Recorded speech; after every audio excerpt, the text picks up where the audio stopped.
కోసం తల్లడిల్లడయ్యా.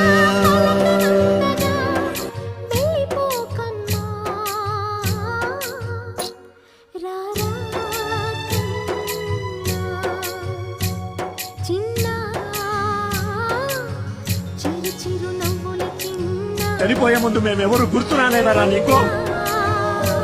ఎసిడిటీ అంటే ఏదైనా మాత్రం చెప్పి డాక్టర్ అయ్యేవాళ్ళం.